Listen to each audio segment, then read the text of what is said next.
Diagnóstico y toma de decisiones terapéuticas. El ideal moderno de toma de decisiones terapéuticas médicas consiste en personalizar la recomendación. En términos abstractos, personalizar el tratamiento involucra combinar la mejor evidencia disponible sobre lo que funciona con las características singulares del paciente individual, por ejemplo, factores de riesgo, sus preferencias y objetivos de salud para elaborar una recomendación terapéutica óptima para el paciente. Desde el punto de vista operacional, hay dos niveles diferentes y complementarios de personalización posibles: la individualización del riesgo de daño y beneficio según las opciones que se consideran con base en características específicas del paciente, medicina de precisión, y la personalización del proceso de toma de decisiones terapéuticas mediante la incorporación de las preferencias y valores del paciente a los posibles resultados de salud. En ocasiones, este último proceso se denomina toma compartida de decisiones y por lo general incluye a los médicos que comparten su conocimiento sobre las opciones y las consecuencias y costos relacionados, y los pacientes que comparten sus objetivos de salud, por ejemplo, evitar un riesgo de morir en el corto plazo por un procedimiento de injerto arterial coronario para ver a su nieto que se casa en unos cuantos meses. La individualización de la evidencia con respecto al tratamiento no significa depender de la impresión del médico de lo que funciona con base en su experiencia personal. Por el pequeño tamaño de las muestras y de eventos poco comunes, la posibilidad de obtener inferencias causales erróneas a partir de la propia experiencia del médico es muy elevada. Para la mayor parte de enfermedades crónicas, la eficacia terapéutica solo se puede demostrar de manera estadística en poblaciones de pacientes.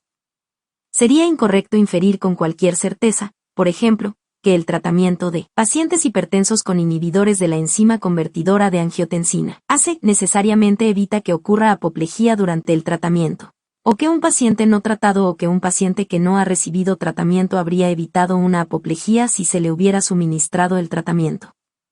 Para muchas enfermedades crónicas, la mayor parte de los pacientes permanece sin eventos pese a las opciones terapéuticas. Algunos tendrán eventos sin importar el tratamiento elegido, y aquellos en quienes se habría evitado un evento por medio del tratamiento no pueden identificarse de manera individual. La reducción de la presión arterial, un punto de valoración fácilmente observable, no tiene una relación estrecha con la prevención de apoplejías. En consecuencia, demostrar la eficacia terapéutica no puede depender simplemente de la observación de los resultados de un paciente individual, sino que debe basarse en grupos grandes de pacientes estudiados cuidadosamente y analizados de manera apropiada. Por tanto, la toma de decisiones terapéuticas se basa en la mejor evidencia disponible obtenida de estudios clínicos y de los resultados de estudios bien realizados. Las guías de práctica clínica autorizadas, bien elaboradas, que sintetizan tal evidencia deben encontrarse fácilmente disponibles, ser fiables y contar con información confiable relevante para muchas de las decisiones terapéuticas que el médico enfrenta. Sin embargo, todas las guías reconocen que no existen dos guías apropiadas para todos, y que podrían no ser apropiadas para un paciente individual. Se ha puesto mayor atención en la comprensión de cómo ajustar el nivel de evidencia clínica de los tratamientos nocivos y los beneficios para considerar el nivel de riesgo que enfrentan subgrupos e incluso pacientes individuales utilizando, por ejemplo, calificaciones de riesgo clínico validadas. Influencias no médicas en la toma de decisiones clínicas. Más de una década de investigación en las variaciones en los patrones de práctica clínica ha dado mucha luz sobre las fuerzas que constituyen la toma de decisiones clínicas. Estos factores pueden agruparse, desde el punto de vista conceptual, en tres categorías que se superponen.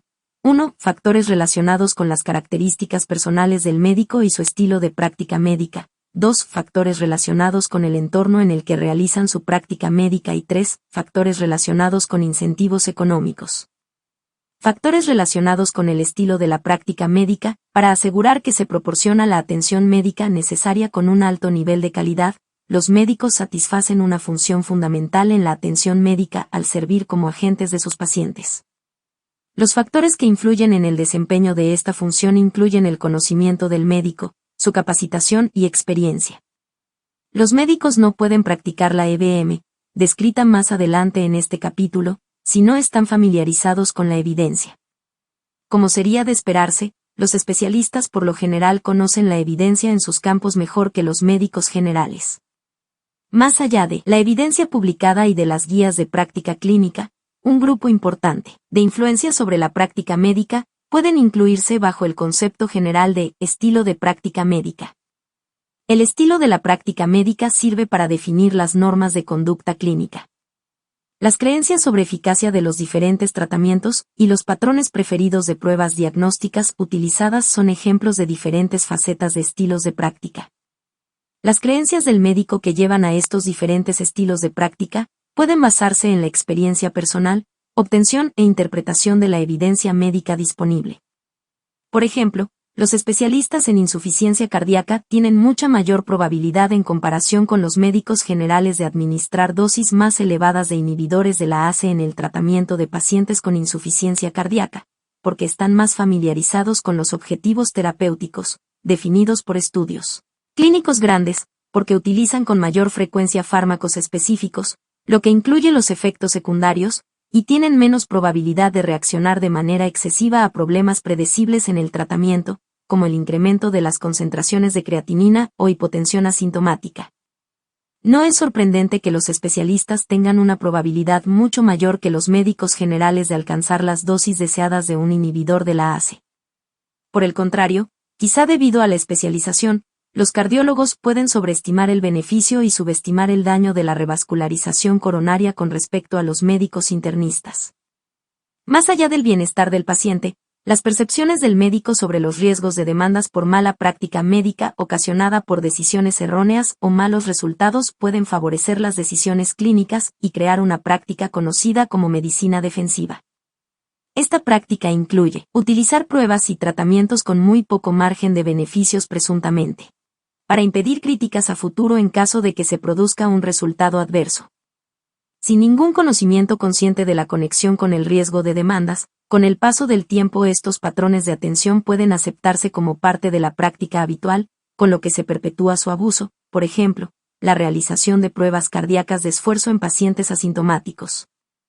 Factores relacionados con el entorno de la práctica médica. Los factores en esta categoría se relacionan con los recursos físicos disponibles para la práctica del médico y el entorno de trabajo, interrupciones, ineficiencias, carga de trabajo, tecnología, diseño o implementación deficientes, errores en el uso, falla, mal uso, características organizacionales. Por ejemplo, cultura, liderazgo, personal, programación, y el ambiente físico. Por ejemplo, ruido, iluminación, disposición. El término demanda inducida por un médico se refiere a la observación repetida de que una vez de que se dispone de instalaciones y tecnologías médicas, éstas serán utilizadas.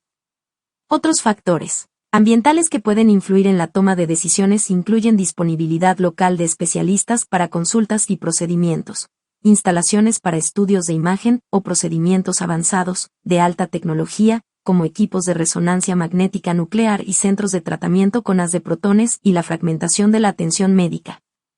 Incentivos económicos. Estos tienen relación estrecha con las otras dos categorías de factores que modifican la práctica médica.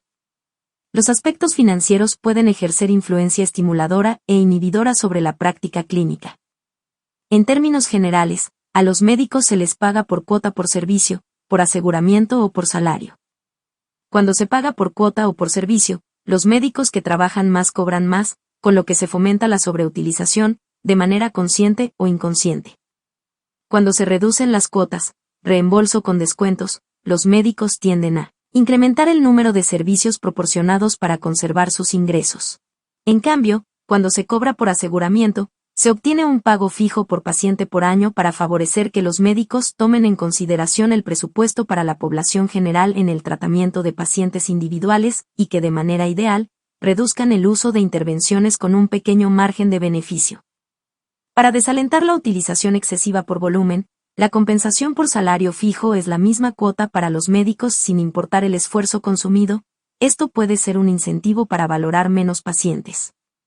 Como reconocimiento a la falta de sustentabilidad del crecimiento continuo en los gastos médicos y los costos de oportunidad relacionados con eso, fondos que podrían aplicarse con más beneficio a la educación, energía, bienestar social o defensa. Los esfuerzos actuales buscan cambiar a un sistema de pago basado en el valor para reducir el sobreuso y reflejar el beneficio. El trabajo para definir cómo vincular en realidad el pago con el valor hasta ahora se ha enfocado sobre todo en modelos de pago por desempeño. Todavía no hay evidencia de estudios clínicos de alta calidad sobre la efectividad de estos modelos.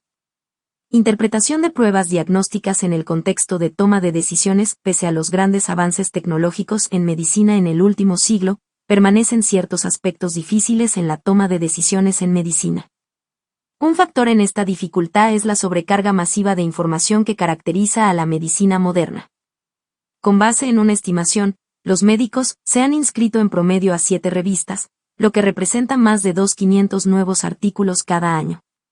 Hoy en día el médico necesita tener acceso a casi 2 millones de piezas de información para la práctica de la medicina. Para que esta información sea de utilidad debe ser filtrada para su aplicabilidad y después integrarse con los datos específicos de los pacientes. Aunque las computadoras parecen ofrecer una solución obvia para el manejo de la información y para la cuantificación de las dudas de atención médica, deben resolverse muchos problemas prácticos antes de que la toma de decisiones con apoyo de la computadora puedan incorporarse de manera sistemática en el proceso de razonamiento clínico en una forma que mejore de manera demostrable la calidad de la atención médica. A la fecha, la comprensión de la información sobre la naturaleza de las pruebas diagnósticas puede ayudar a los médicos a volverse usuarios más eficientes en el uso de tales datos. Por ahora, la comprensión de la naturaleza de la información de las pruebas diagnósticas puede ayudar a los médicos a volverse usuarios más eficientes de tales datos. La siguiente sección revisa conceptos importantes relacionados con las pruebas diagnósticas.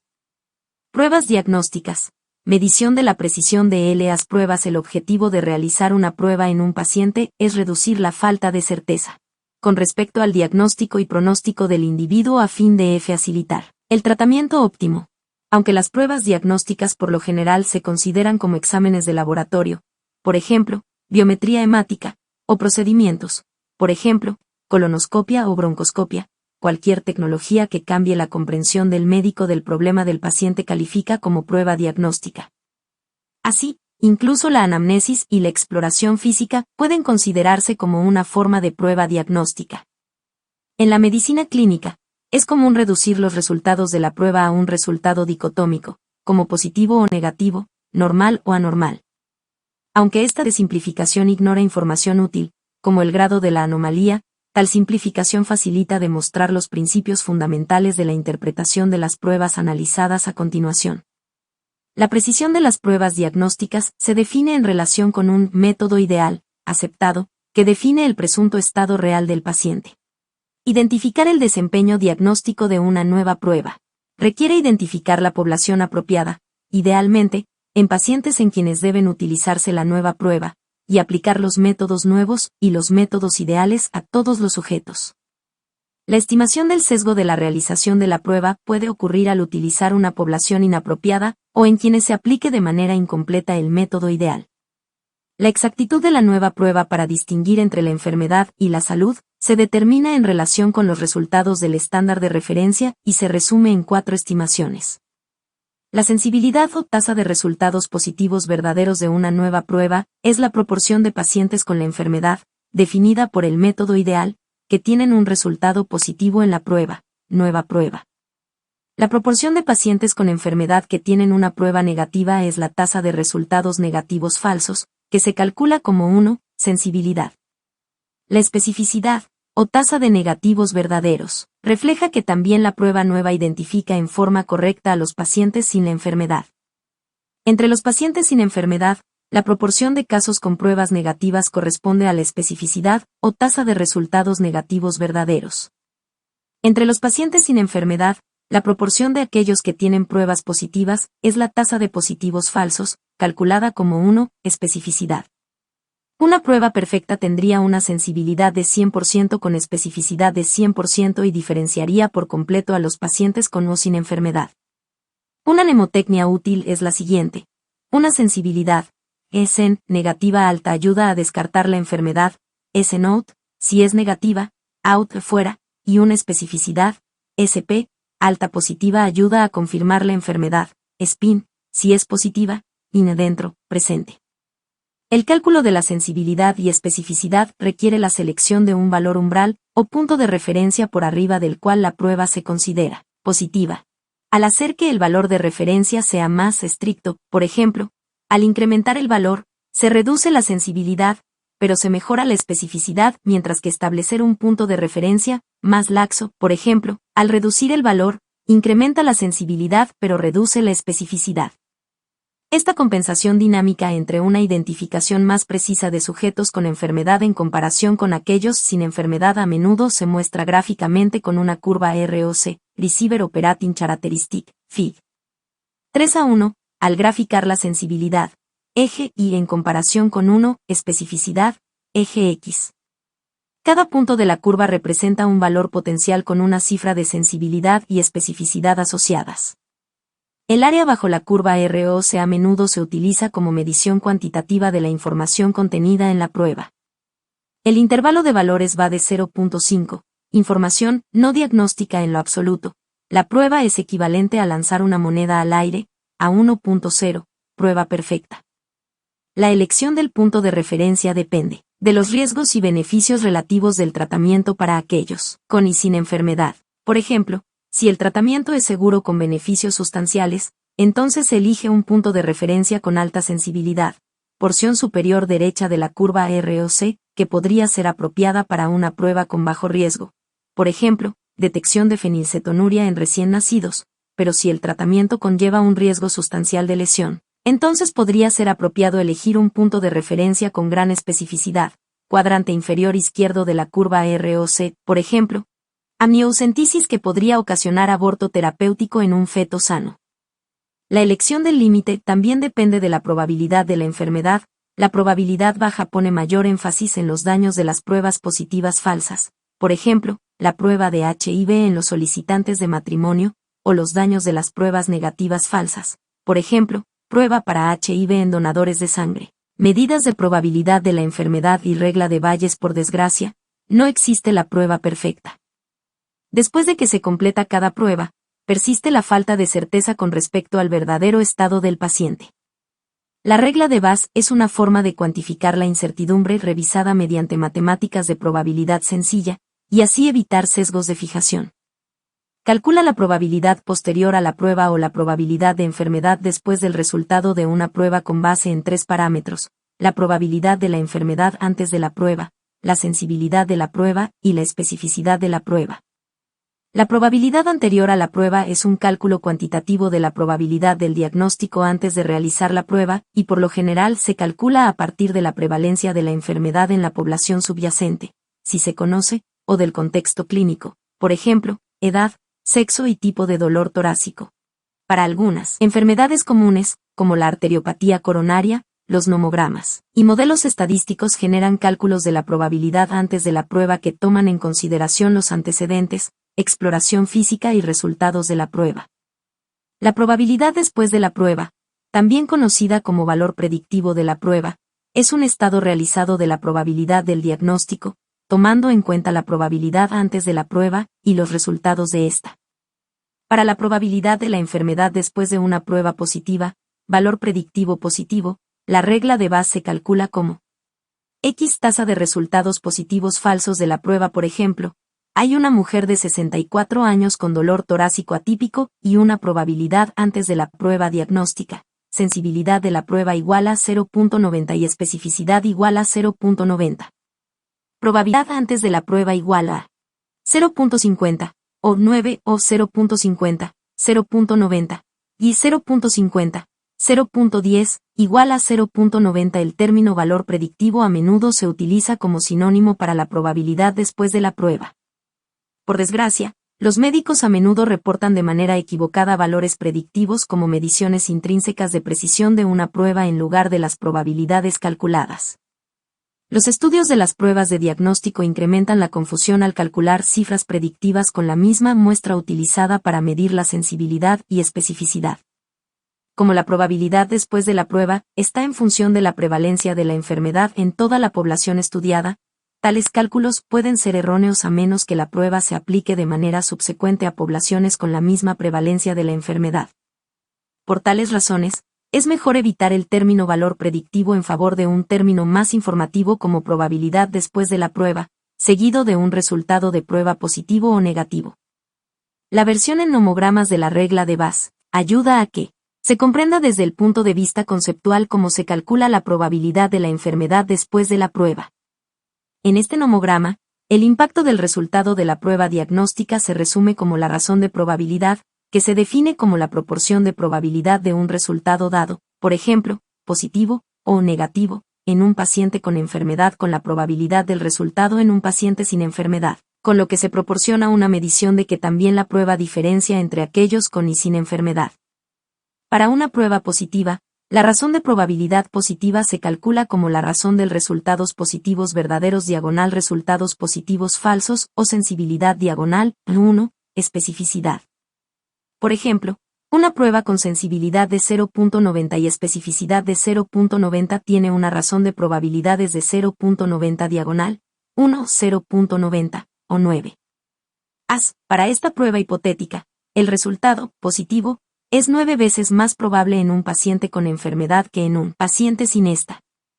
La mayor parte de las pruebas en medicina tienen razones de probabilidad para un resultado positivo entre 1.5 y 20. Mientras más elevada sea la cifra relacionada con la prueba, más sustancial es el incremento en la probabilidad de la enfermedad después de realizada la prueba. Una razón de probabilidades positiva muy elevada, de más de 10, por lo general implica gran especificidad, de forma que una prueba con especificidad muy positiva ayuda a descartar la enfermedad. Si la sensibilidad es excelente pero la especificidad no lo es tanto, la razón de probabilidades se reduce de manera sustancial. Por ejemplo, con sensibilidad de 90% y especificidad de 55%, la razón de probabilidades es de 2.0. Para una prueba negativa, la razón de probabilidades negativas correspondiente es la razón de la tasa de resultados negativos falsos con resultados negativos verdaderos, o 1, sensibilidad, diagonal especificidad. Mientras más baja sea la cifra de la razón de probabilidades, más baja será la probabilidad de la enfermedad después de la prueba. Una razón de probabilidades negativas muy baja, por debajo de 0.10, por lo general implica una gran sensibilidad, de forma que una prueba negativa con sensibilidad elevada ayuda a descartar la enfermedad. La prueba hipotética considerada antes con sensibilidad de 0.9 y especificidad de 0.9 tendría una razón de probabilidades para un resultado negativo de 1, 0.9, diagonal 0.9 o 0.11, lo que significa que el resultado negativo se acompaña de una probabilidad de una décima parte en pacientes con enfermedad en comparación con los individuos que no la padecen, o sea, 10 veces más probable en individuos sin enfermedad que en aquellos que la padecen. Aplicación de las pruebas diagnósticas en arteriopatía coronaria. Considérense dos pruebas utilizadas a menudo en el diagnóstico de arteriopatía coronaria. Una prueba de esfuerzo en banda sin fin, y la prueba de imagen miocárdica con perfusión, y CT con emisión de fotón único, SPECT, Single Photon Emission, capítulo 236. Los metaanálisis han demostrado que una respuesta positiva sobre el segmento ST en la banda sin fin tiene una sensibilidad en promedio de 60% y una especificidad en promedio de 75%, lo que da origen a una razón de probabilidades de 2.4. 0.60 diagonal, 1, 0.75, consistente con una cifra de discriminación pequeña, pero que se encuentra entre 2 y 5. Para un varón de 41 años con dolor no anginoso y una probabilidad de CAD anterior a la prueba de 10%, la probabilidad posterior a la prueba de tener la enfermedad al obtener un resultado positivo se eleva a solo 30%. Para una mujer de 60 años con angina típica y probabilidad de CAD anterior a la prueba de 80%, un resultado positivo en la prueba eleva la probabilidad de la enfermedad después de la prueba a casi 95%. Por el contrario, la prueba de perfusión miocárdica con SPECT durante el esfuerzo es más precisa para arteriopatía coronaria. Con fines de simplicidad, asume que el resultado del defecto de perfusión inducido por el esfuerzo y que es reversible tiene sensibilidad y especificidad de 90%, lo que da origen a una razón de probabilidades para una prueba positiva de 9.0, 0.90 diagonal, 1, 0.90, compatible con capacidad discriminatoria moderada porque se encuentra entre 5 y 10. Para el mismo paciente con probabilidad de 10% antes de la prueba, una prueba positiva incrementa la probabilidad de arteriopatía coronaria a 50%, de la prueba a 97%, en comparación con 95% para la prueba en banda sin fin. Una vez más, las pruebas más precisas no proporcionan una mejoría suficiente en la confianza después de la realización de la prueba para modificar el tratamiento y ninguna de ambas pruebas ha mejorado mucho lo que se sabía solo con base en los datos clínicos. En general, resultados positivos con una prueba precisa, por ejemplo, razón de probabilidades positivas de 10, cuando la probabilidad antes de la prueba es baja, por ejemplo, 20%, no modifica la probabilidad después de la prueba de incrementarse lo suficiente para descartar la enfermedad, por ejemplo, 80%. En situaciones de detección, las probabilidades antes de la prueba a menudo son particularmente bajas porque los pacientes cursan asintomáticos. En tales casos, la especificidad se vuelve en particular importante. Por ejemplo, para la detección en mujeres que donan sangre por primera vez sin factores de riesgo para VIH, una prueba positiva incrementa la probabilidad de infección por VIH en solo 67%, pese a una especificidad de 99.995%, porque la prevalencia para ese momento era de 0.01%. Por el contrario, con una probabilidad elevada antes de la prueba, una prueba negativa no descarta la enfermedad de manera adecuada si no tiene la sensibilidad suficiente. Así, la mayor probabilidad diagnóstica después de una prueba ocurre cuando el médico tiene la menor certeza, por ejemplo, probabilidad antes de la prueba de 30 a 70%. Por ejemplo, si un paciente tiene una probabilidad de arteriopatía coronaria antes de la prueba de 50%, una prueba de esfuerzo en banda sin fin modificará la probabilidad después de la prueba a 80%, y una prueba de perfusión SPECT de esfuerzo positiva la modificará a 90%. Como se mencionó antes, la regla de Bass emplea diversas simplificaciones importantes que deben considerarse.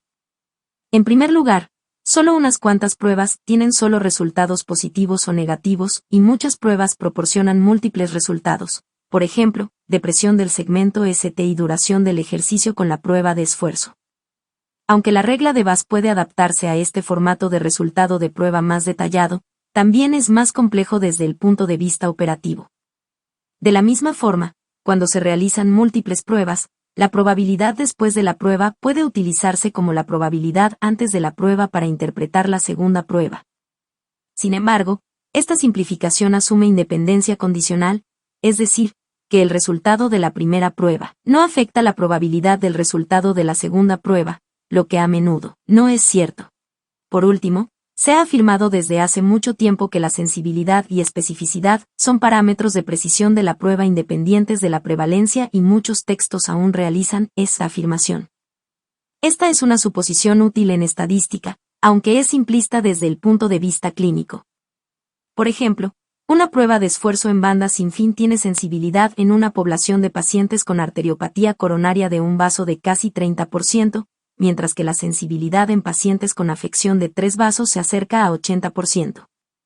Así, la mejor estimación de la sensibilidad para utilizarla en una decisión en particular puede variar, dependiendo de la gravedad de la enfermedad en la población local. Una población de pacientes hospitalizada, sintomática o referida de otra unidad médica por lo general tiene mayor prevalencia de la enfermedad, y en particular, una mayor prevalencia de enfermedad más avanzada que la población ambulatoria de pacientes. En consecuencia, la sensibilidad de la prueba es más elevada en pacientes hospitalizados y la especificidad es más alta en pacientes ambulatorios.